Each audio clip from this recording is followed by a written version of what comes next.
Good morning, everyone. Happy to be with you again today. We have another good show. We have Chris Porter in studio with us. Chris is an attorney, he's a friend, and he is the Republican chair in the city of Buffalo. And we're going to have an in-depth discussion about the city of Buffalo, Mayor Sean Ryan, the increase in taxes, what's going on in the city. There's so much to talk about.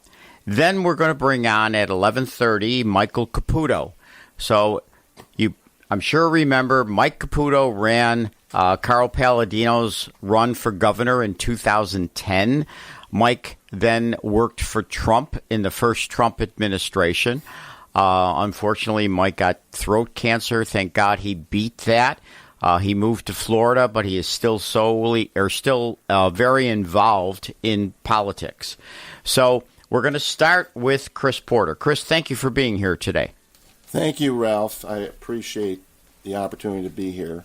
So the city of Buffalo, Mayor Sean Ryan, we went from, maybe a more moderate Democrat to what is a very socialistic Democrat in the mayor now that we have in Sean Ryan. A guy who never said along the way, I'm going to increase your taxes by over 25%. How do people get away with those kinds of lies? So there's what is reality, and then there is the fiction that people like Sean Ryan and other members of the Democratic Party establishment try to sell you. They try to tell you, in fact, Jeremy Zellner is out there right now running ads, that you need to vote for him because he's going to stand up to Trump against Donald Trump. Yep. And the implication is that your problems in the city and in New York State are the cause and as a result of Donald Trump and that evil MAGA movement. Yes. That's the whole scheme. Now, the reality, and let's just give a little bit of background here in terms of the tax increases, because it's not just the 19% tax increase that was passed recently.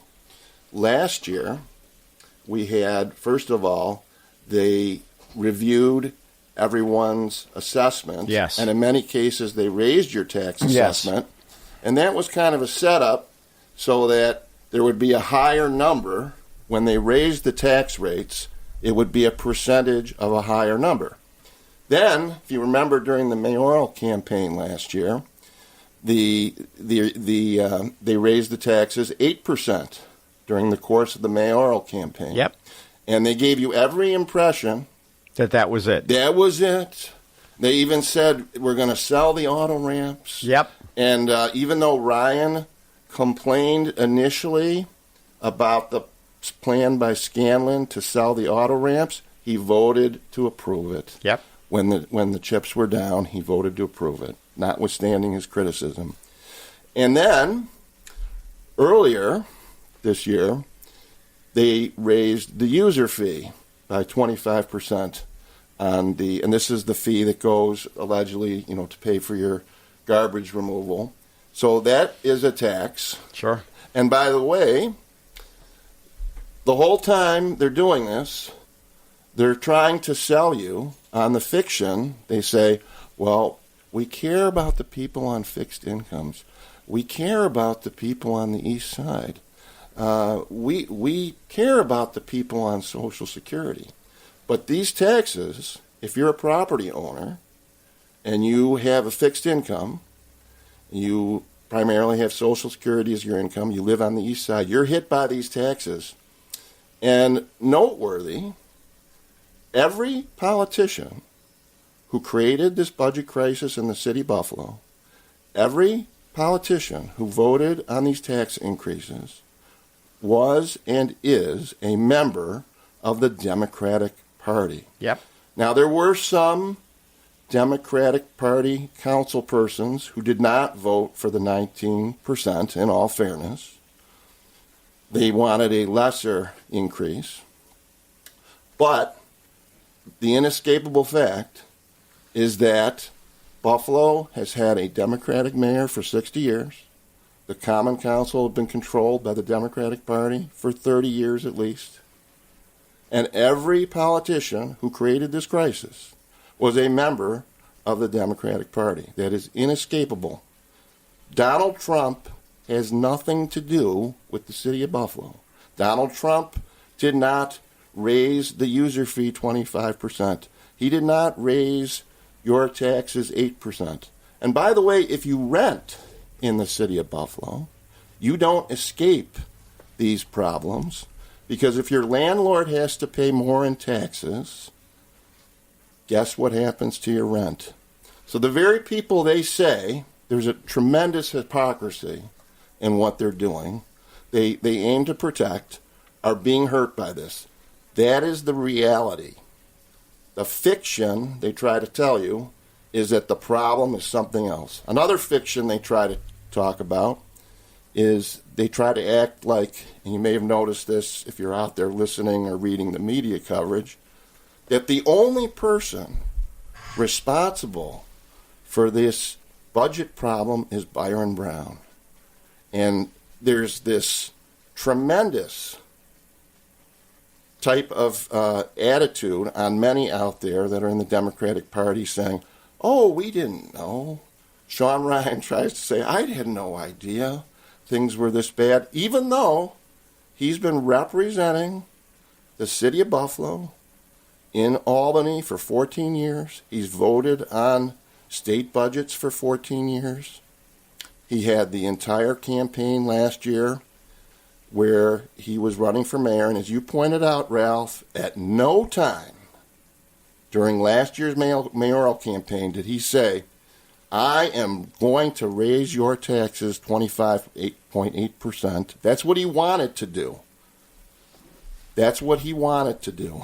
It was only 19% because some common council members shaved it down. So that's the reality. It's sad. The only solution to changing this, unfortunately, is you're going to have members of a different political party, because the Democratic Party in Buffalo, which has been a one-party monopoly, has proven, they are incapable of handling budgetary matters in the city of Buffalo. They have proven that they are not going to protect people on fixed incomes. They're not going to protect tenants. They're not going to protect landlords.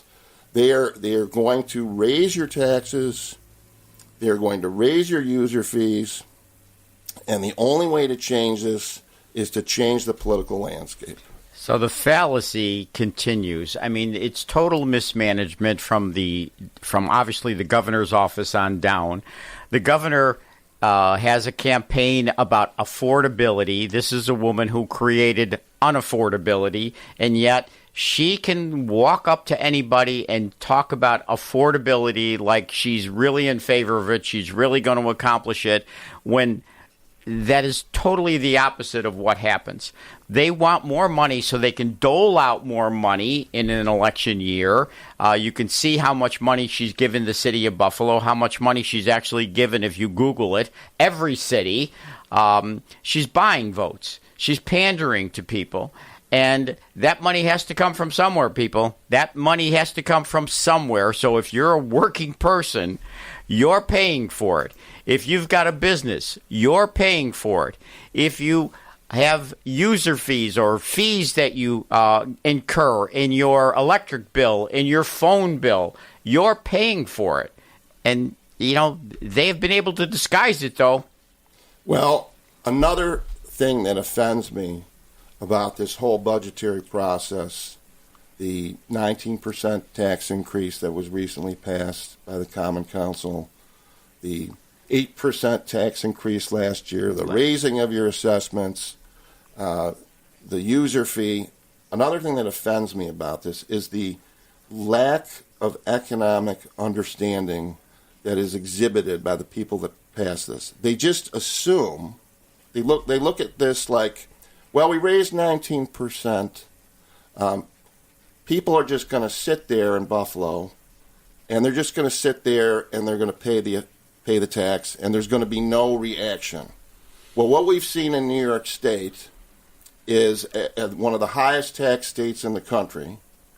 And even Kathy Hochul admitted this like a couple months ago. Yep. She said, the tax base is shrinking in New York State. We don't understand why people are leaving.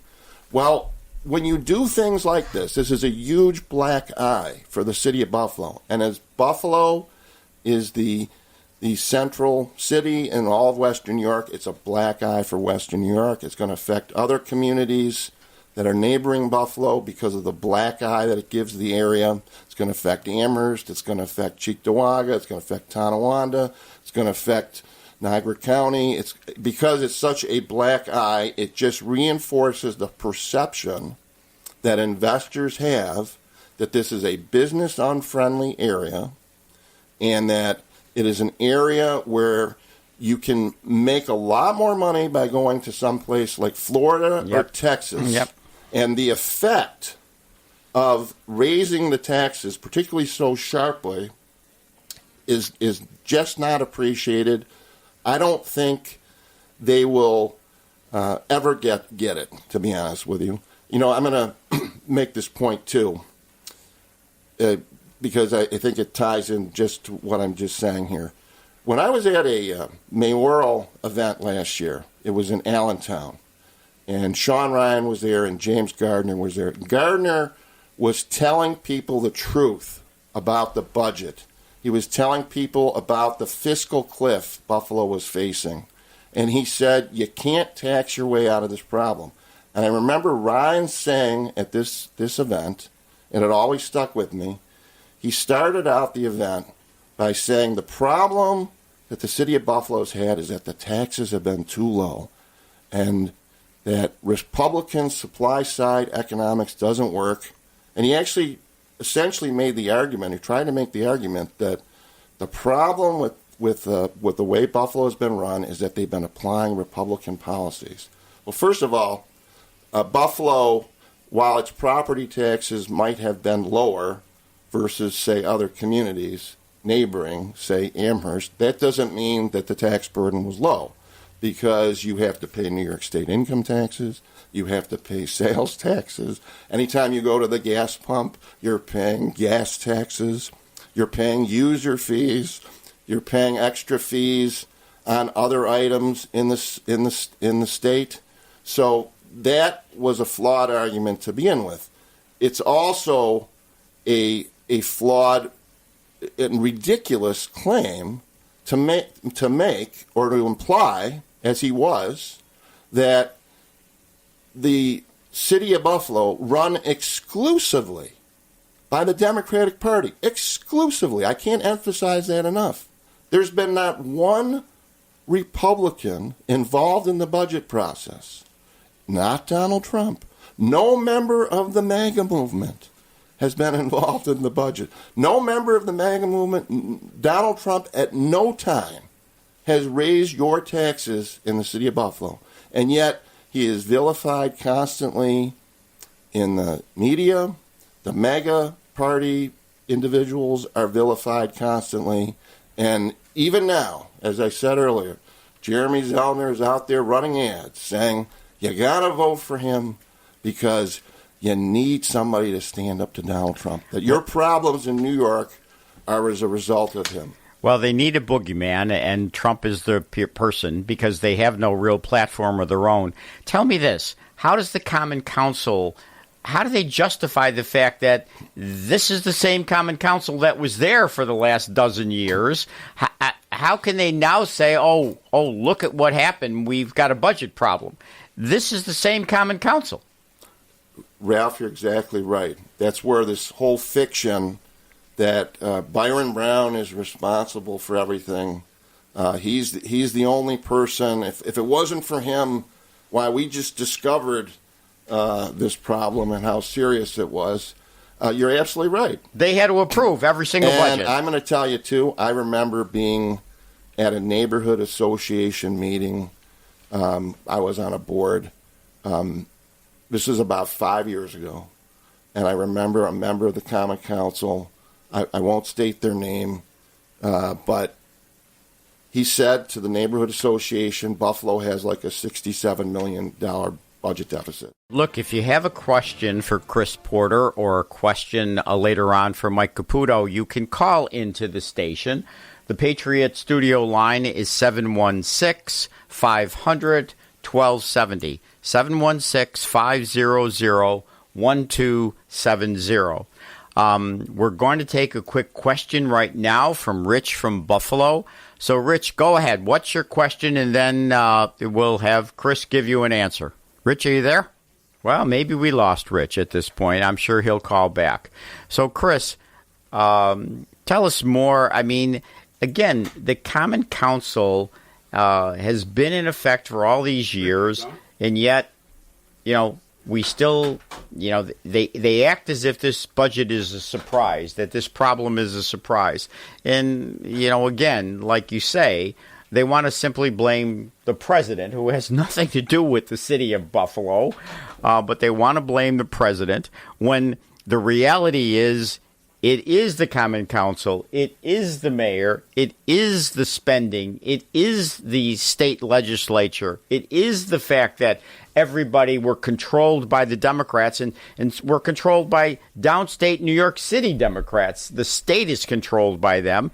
People who are willing to call themselves socialistic Democrats, and as far as I'm concerned, communistic Democrats. How does that continue to happen? Well, it happens in part because the media doesn't really expose this the way they should, and I'm very thankful that you're exactly right. We never see it certainly the Buffalo News isn't telling us anything. That's correct. And I will add this too. During last year's mayoral campaign, I issued a total of 12 press releases regarding the Gardner-Ryan campaign.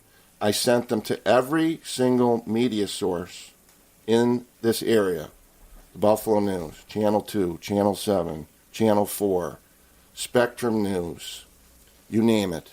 How many of those press releases did they cover? Zero. It was as if I didn't exist. They didn't want to hear what I had to say or what a counter voice had to say. And additionally, regarding the tax increases and one of the things here is your quality of services are not going up. They're actually going down.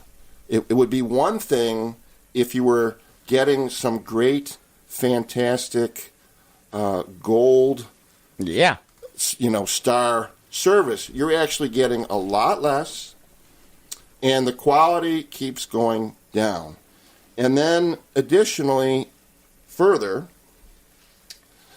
in addition to the quality of the services going down, you're paying more, and there's more of a drain on the system too, because as you get more people that leave the area, more businesses that leave the area, or investors who decide, you know what, Buffalo and Western New York is not for me because of these problems, then there's more people that need the social services. So you have a greater demand on the expense side.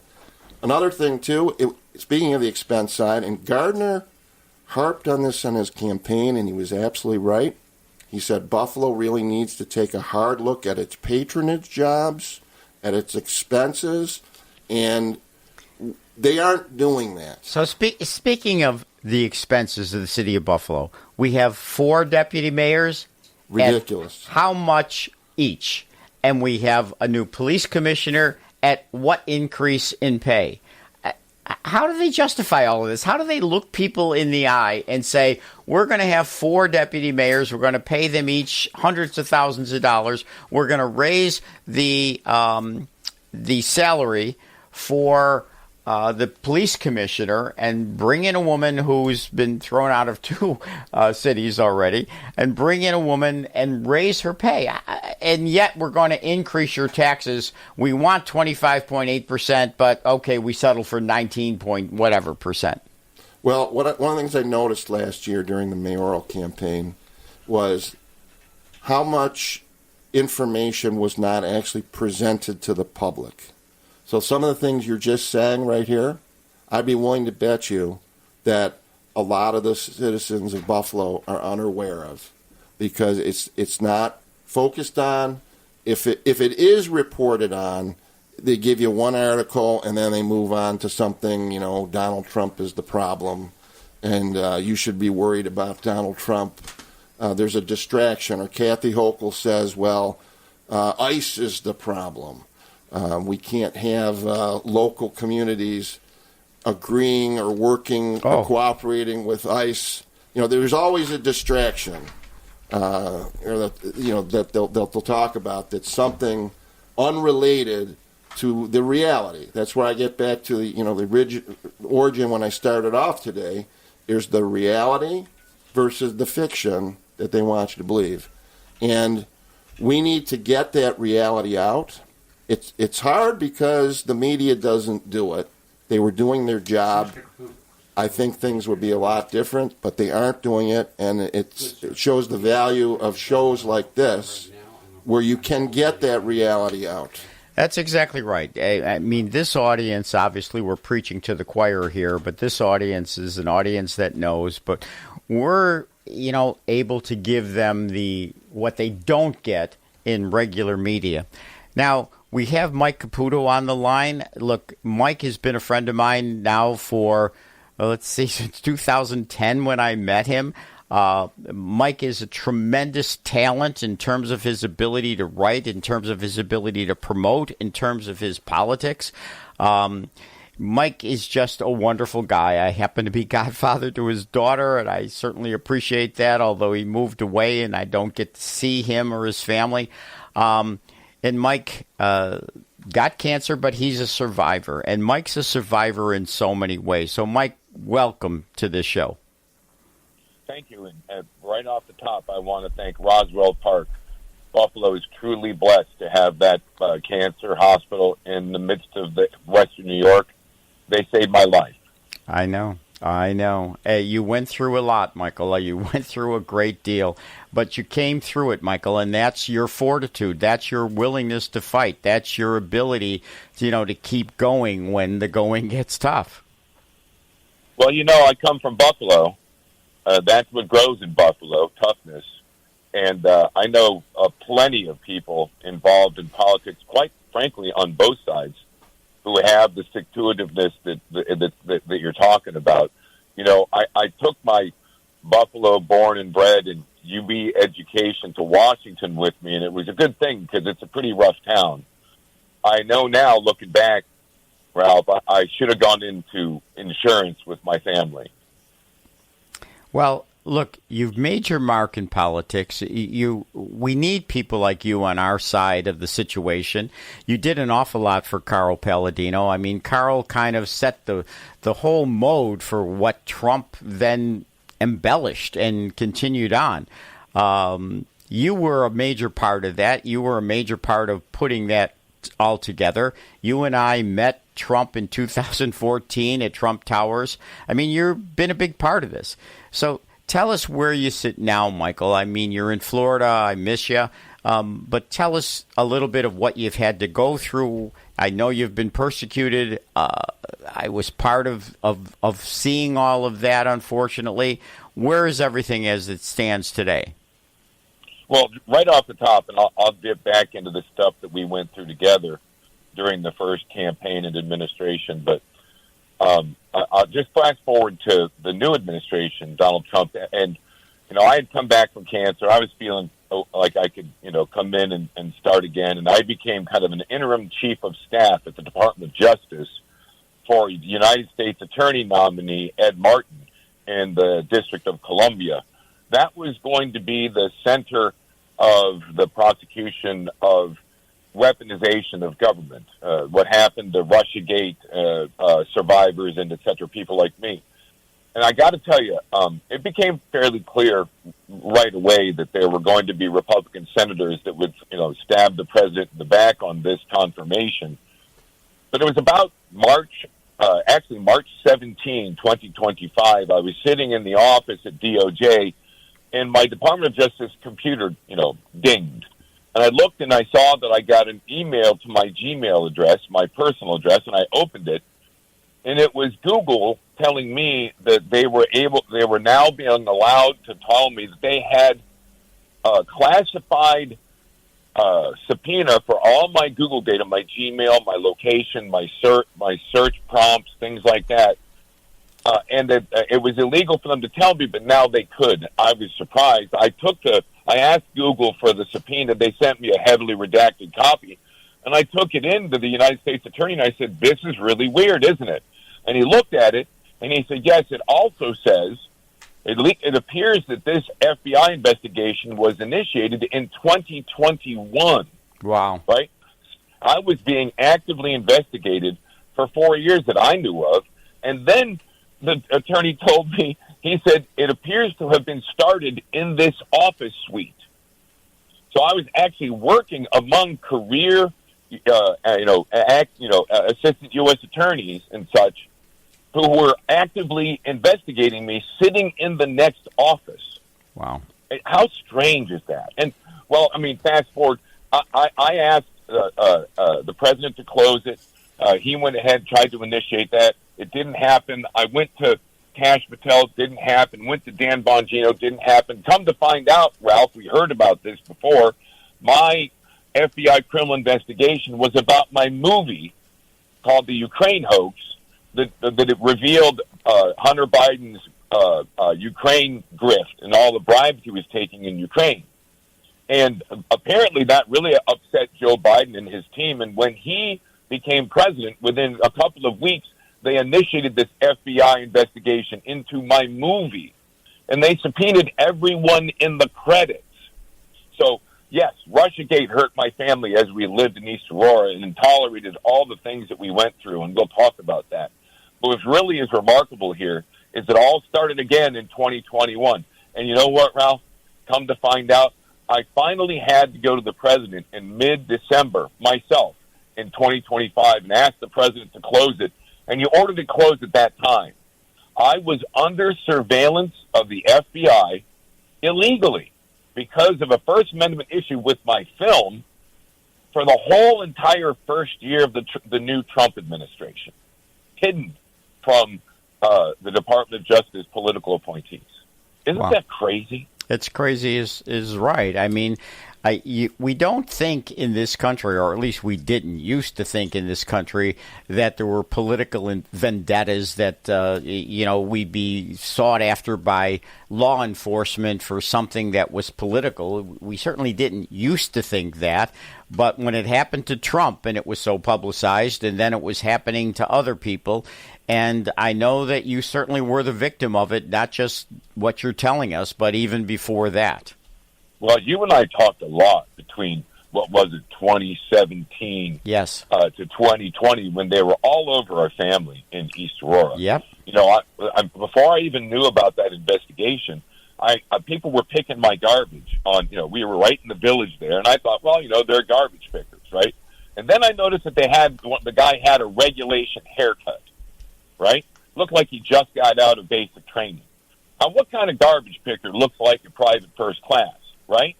And so I started getting a little bit interested, and as you know, I was talking to you all the time at that time when we figured out that we were under active surveillance from the FBI. Right. There was an FBI agent in the Buffalo office who got so upset about what happened to our family that he quit before he became eligible for retirement. The abuse was really palpable, and the worst part about it, Ralph, and the things that you and your lovely wife and family were so concerned about in our family, was that we had an active cell of Antifa and allied Democrat activists across the street from our house for weeks and weeks and weeks. I mean, these were our neighbors, right, who were yelling at my daughters. My daughters couldn't go outside. And by the way, I won't use any names, but the East Aurora Democrat Party was inviting Buffalo activists to be outside my family's house.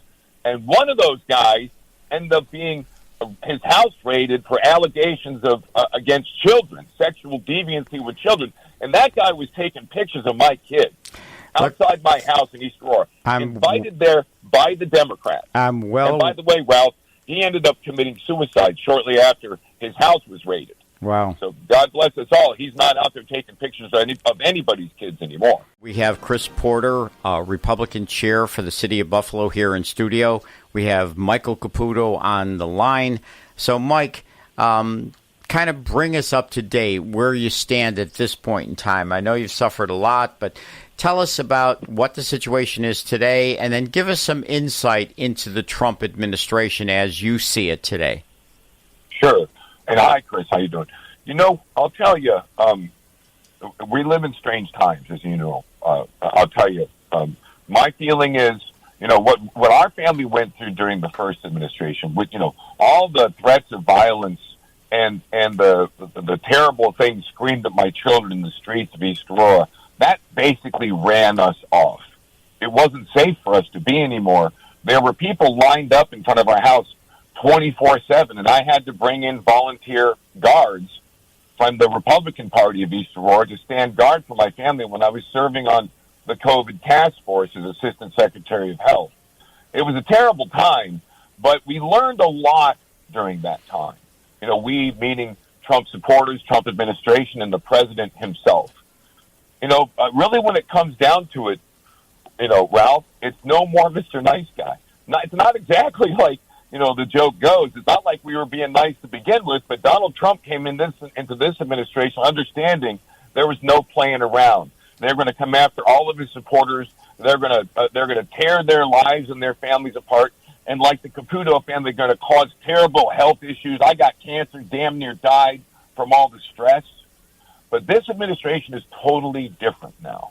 I mean, as you know, I worked on the 24 campaign. Yes. I had to leave East Aurora. I had to move to Florida. We live in a little town, a little Catholic town in the Everglades called Ave Maria, which, you know, 85% Catholics. It's like the Vatican without the communism. and I attend the master's program in theology because nothing brings out your faith and your Catholicism like cancer and Russiagate. Yes. You know? But yes. While recovering here, we fell in love. And I work here in many ways and assist the administration as a consultant. I work specifically on Maha Cancer, the Make America Healthy Again agenda of Bobby Kennedy.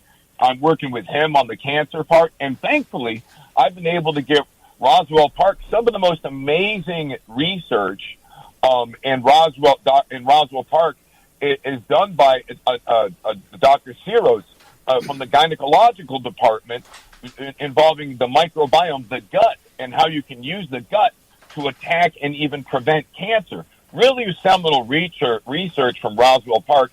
We just had a conference 2 weeks ago with Bobby and Jay Bhattacharya from the National Institutes of Health at City of Hope in L.A., where we brought together the top 15 research institutions on cancer and the microbiome, and Dr. Siros was leading the way with presenting her research.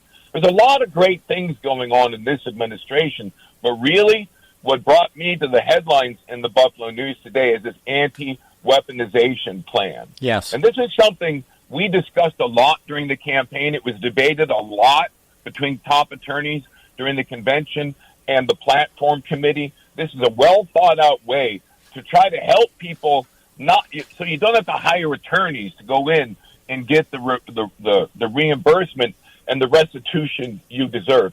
It is it's a fight, as you can tell, but I think the president is really focused on anti-weaponization policy, but it's quite small compared to the other accomplishments of the Trump administration this time around.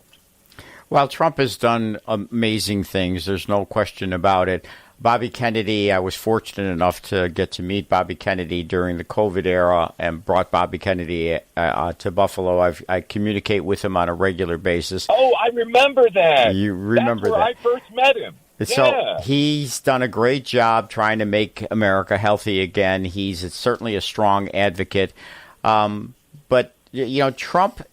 So where do you see the Trump administration today? I mean, a lot of people are concerned about the war in Iran and about the effect that will have on the midterm elections. Yeah. We certainly need to replace the Republican Congress. We need to replace the Senate. We need to make sure that Donald Trump has the wherewithal to finish his last 2 years the way he started, with serious, strong accomplishments. Where do you see all of that?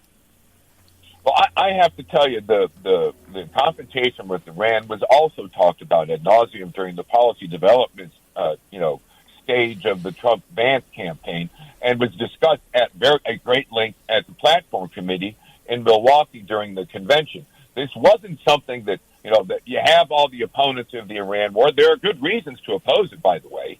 I happen to be on the president's side here, and I'm in favor of putting an end to this whole Mullah regime that has been harassing Americans and killing Americans for 47 years. I back him on that. But the discussion about Iran during the convention also looked at the downside and how this may impact the midterms. And I think that's where we are here.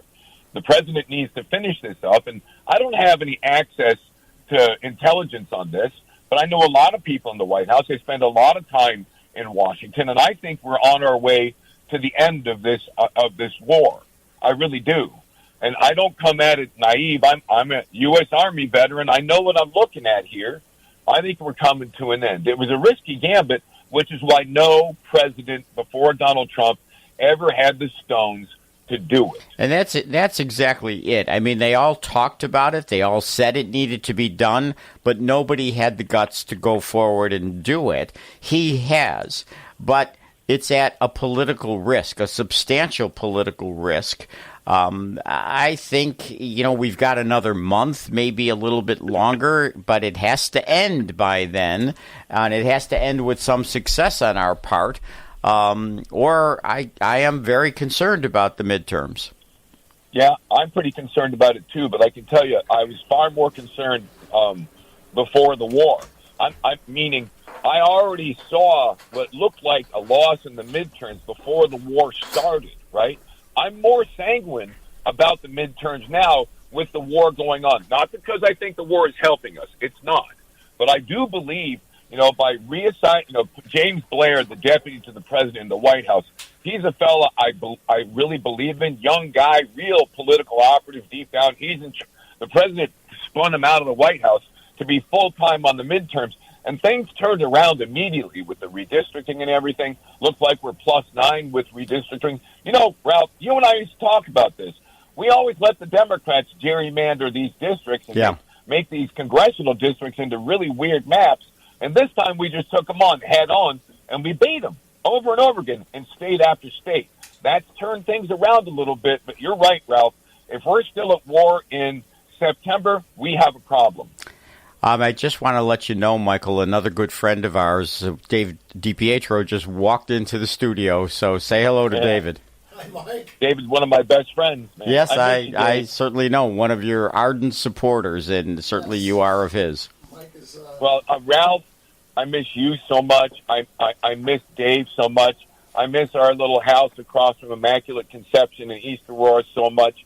I miss so many things at home, and we got run out. I mean, let's just face it, it wasn't safe for us anymore.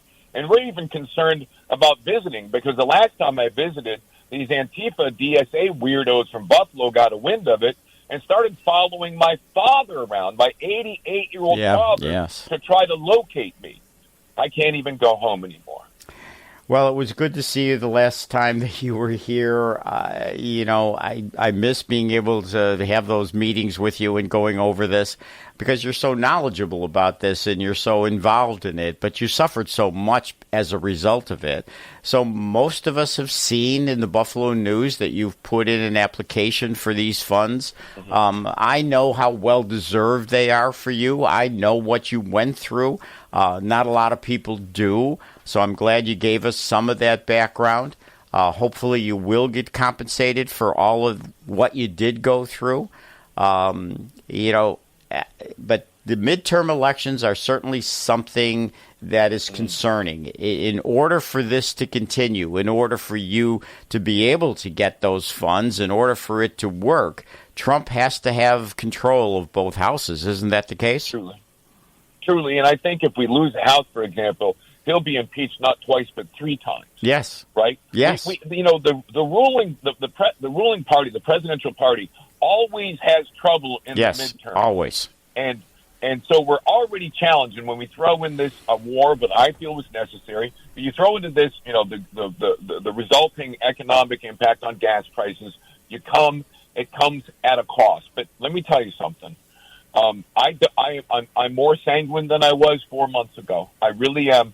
I believe in this. Dave and I would probably argue about this for hours over at Kip's Restaurant right there in Wales, our favorite place. You went with us, Ralph. I miss it so much, all of it. I miss the DiPietro so much. It's, I got to tell you, our country is in a terrible spot, but we have the president we need, who has the stones we need to do the things that are necessary so this country goes for another 250 years. So people need to... People need to realize that, look at the stock market. We've hit all-time highs in the stock market. So people's workers' retirement has grown substantially. My IRA accounts have grown substantially over the course of the president's election, the president's term in office at this point. So we have this kind of balancing act. We have the stock market with an all-time high in the 50,000. I mean, this is incredible to think about. And yet we have gas prices that are $4.60 a gallon. And so the problem clearly is everybody goes to the gas pumps every week. The stock market is something you look at periodically. We've got one last minute, Mike. Give us your prediction for what's going to happen. I think we'll hold the Senate. I think we might lose the House. If we win it, we'll win it by a hair. And if you thought the first 2 years of the second Trump administration were interesting, this is going to get wild. Because here's the thing. If we win in 2028, because that's the real concern, if we lose in 28, Ralph, our family probably has to leave the country because the weaponization will get absolutely cancerous. Yeah. It's going to turn our country upside down.